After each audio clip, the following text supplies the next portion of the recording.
Okay, so hey guys, I'm back, and today is Friday. I have work tomorrow. It's about around 11 o'clock, but it's around 11 o'clock. I have been working on this Ranger here, the daily driven Ford Ranger, and so we got an axle missing here.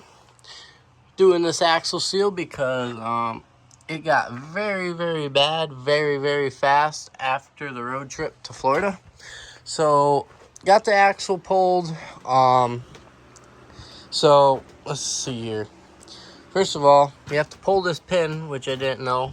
I didn't know any of this. I just kind of dove into it. But there's right there. There's one singular bolt that holds that slide pin in there, which also holds these two spider gears. I was told to not pull these out of there, but I pulled them out. They'll go back in. Don't worry. Some way or shape or form, they will be back in there. This is, however, a limited slip, which makes life a lot harder because this ring right here blocks the clip, but somehow, I don't know what happened, but it finally just slid out of there.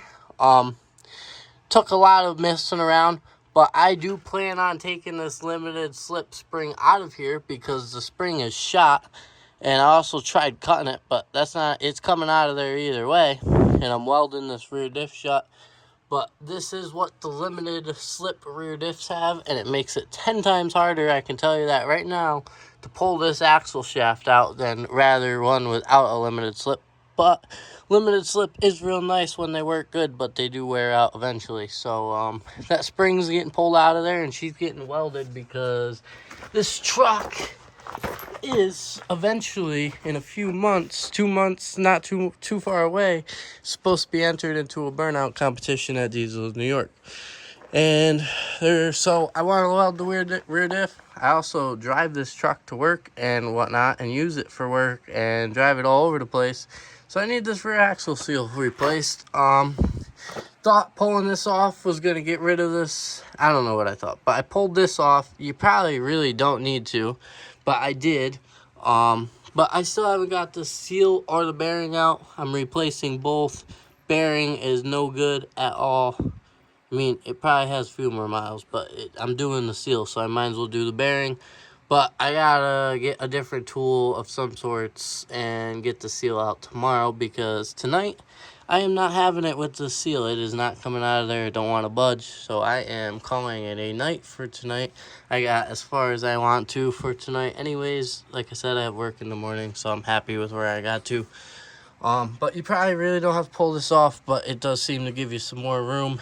Plus, you don't have to pull the brake line as long as you be careful. Not too worried about, though. I did those brake lines like 10 times, so I about got it in the bag if I do bend the line, but shouldn't have been. So far, so good. I just want to get a start on this video here. Tomorrow I'm going to continue this. I have to get those two seal and the bearing out of there, and I have the new, that's the seal, and that's the bearing right there.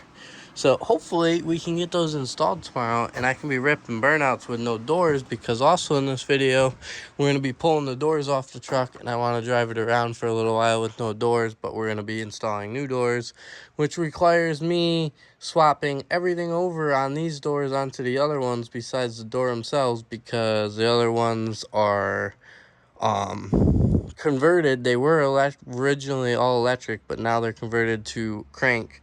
So now I have to convert it back. It'll be a good learning experience. So that should be in this video, or maybe a second part to it. But that's going to be it for tonight. I will pick you guys back up tomorrow. Okay, so kind of forget where I left off, but wheels are all back on. I tested it. It moves. I got a video of it spin. Got fluid back in it. It's all put back together. I ended up having, I'm not sure if I put this in the video or not, but I ended up having the wrong bearing and seal. I got the old one out with a puller that my coworker let me use. It's just a slide hammer, but it's got these attachments that I didn't have for my slide hammer for seals. I believe that's what those are for, but it worked. Got the bearing and seal out, and then I just used the socket to tap the new bearing and seal in. And it is in there tight so far. No leaks that I can see. It's still damp. This is all old fluid. It will start dripping, and I have different rims on there now, so I will know if it's still leaking or not, but I'm not too worried about it. Hopefully it don't leak though. That was the whole point of this, but you know, some things don't always go as planned, but so far it's not leaking. There's fluid in there and I just ran it and there's no leaks so far. So that is pretty sweet. It is all put back together. Took a very long time to find so we found the bearing for it, but the seal was tricky and we ended up having to go with a different seal. It's the original seal has a, where is it? So here it is. This is the original seal. It has this outer ring on it. Well, the new seal don't have that, and it just presses all the way in. But it was same diameter and everything. It sits on the axle real nice, so it's in there, and it seems to be doing its job, so that's good. This is a 410 rear end, I think 8.8 or whatever you want to call it. I don't know. It's got 410 gears in it. It's out of a Ford Ranger. We ended up figuring it out at the parts store and got the job done. So yeah, now I'm gonna lower this thing down. I'm putting these wheels and tires on it because I want to do burnouts like really bad. So yeah, I still have to put a little more fluid in the rear end. It's got like 2.5 quarts in it. It needs a little bit more. But I'm gonna spin this thing around, get it off the jack stands, torque these back wheels, spin it around, and start working on my doors and swapping the front tires out. All right, so we got the driver's side door off here. Just wanted to show you. So this one's an XLT, so it has all electronics. Got the electronic mirror. You unplug that, pop pins all throughout. There's gonna be a big cover here. It's a big plastic cover that goes something like that. It's triangle. It's this plastic cover. You have to take that off to fit it through the door here. These plugs back, there's 2 plugs back in there, as you can see that bottom one there, kind of. It's these 2 guys. Excuse me there. It's these 2 guys right here. Kind of a pain in the butt, but they're not too bad. Broke the tab off both of these, which I'm fine with. I'm not too worried about it, but they are kind of a pain, but it's not too horrible. So now you got this guy down here as well. Now, and make sure your window's up when you're doing it. On the driver's side one, I had my window down. I roll that thing up to get to those plugs over there. Now you take these 4 bolts out, 2 there, 2 there. Pop this rubber boot off, pull your wires through, and what I did on the other side is just wrap them around one of the hinges and zip tied them up because I'm going to be running it with no doors for a little while. But yeah, pretty simple process pulling the doors. I've had it about this far before when I got in my accident. Not quite this far, but pretty close. But first time I've ever pulled the doors off this truck, and when I'm done, I'm gonna be putting new doors on because as you can see here, yeah, there's not much left to the bottom of these suckers. So yeah, and you know, this one's pretty well mangled up from the accident. So yeah, but yeah, I'm happy I'm doing this too because look at all this built up dust in here. But look at that beautiful color under there. That's what I want this girl to look like when I'm done with it. Look at how nice that color is. That's what this original color was. I want it to be like that again. We're working on it. Alright, I'm going to get this door off and I'll pick you guys back up. Alright, so I have been driving it around today. We're going to look for ourselves right now. See if this axle's still leaking or not.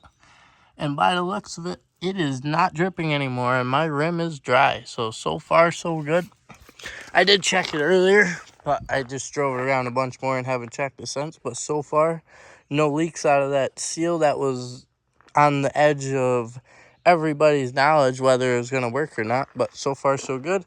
So if you ever are doing an rear axle seal and bearing on a Ford Ranger, if you can't find the seal with your outer race on it, just get one that sits flush in there.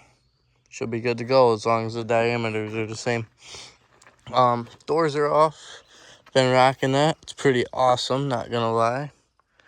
So we're gonna rock that for a little while. I'll make another part on this video of when putting the new doors on, but I'm gonna rock no doors for a little while, for however long I can at least. But yeah, that's gonna be it for this video. I'm sure there's gonna be some burnout videos coming up soon for you guys. So thank you for watching and peace.